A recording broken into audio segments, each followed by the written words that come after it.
ትምህርት ጽሕፈት ቤት ምክትል ኃላፊ ነኝ። እንግዲህ በ2018 ዓ.ም የስድስተኛ ክፍልና የስምንተኛ ክፍል ፈተናን አስመልክቶ በመጀመሪያ ስድስተኛ ክፍል ፈተና ብለን የመዘገብናቸው 1882 ተማሪዎች ናቸው። በተመሳሳይ ስምንተኛ ክፍል 1670 ናቸው። ሁለቱም በጠቅላላ ወደ 3552 ተማሪዎች ሲሆኑ ተቋሞችን በተመለከተም ወደ 72 ተቋሞች አሉ። የስድስተኛ ክፍልና የስምንተኛ ክፍል ሁለቱም ድምር ማለት ነው።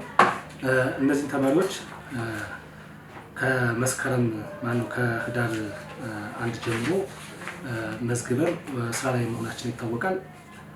በዚህም የዛሬ ዓመት የተሻለ ውጤት ያስመዘግብንበትም በመሆኑ በተለይ ስምንተኛ ክፍል ላይ አሁንም ያን አተኩረን ይዘን በ2018 የዛሬ ዓመት ልክ እንደደገምነው ሁሉ ወደ 20 ተማሪዎችን ስምንተኛ ክፍል አዳሪ ትምህርት ቤት ለማስገባት አቅደን እየሰራን እንገኛለን።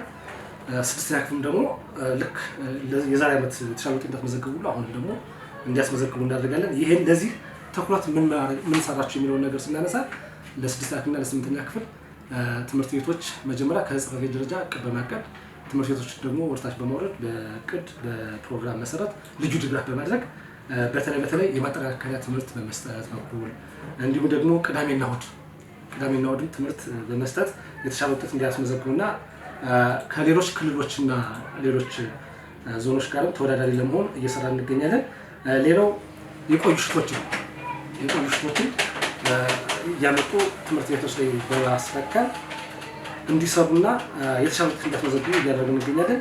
አጋዥ መጽሐፎችን በተመሳሳይ መልኩ እንዲሁ ደግሞ ትልቁ ነገር ደግሞ ለስድስተኛ ክፍል ስምንተኛ ክፍል ክልላዊ ፈተና እስከሆነ ድረስ የስነ ልቦና ድጋፍ ስነ ልቦና ላይ ከስድስተኛ ክፍል ለስምንተኛ ክፍሎችን በተሻሉ ባለሙያዎች በመጋበዝ ከ10 ጊዜ በላይ የስነ ልቦና ድጋፍ ለተማሪዎቹ ያደረግንበት መንገድ አለ።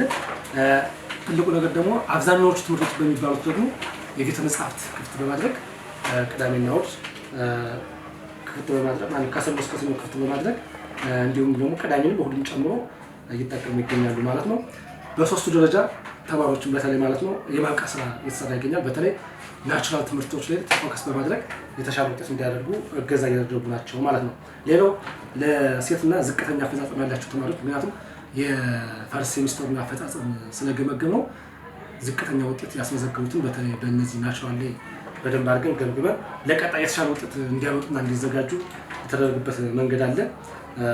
በጥቅሉ ተማሪዎች ከወትሮው በተለየ ስድስተኛ ክፍልና ስምንተኛ ክፍል ውጤት የተሻለ እንዲያስመዘግቡ በትኩረት ሰጥተን እየሰራ እንደሆነ እንዲያዝ እንፈልጋለን።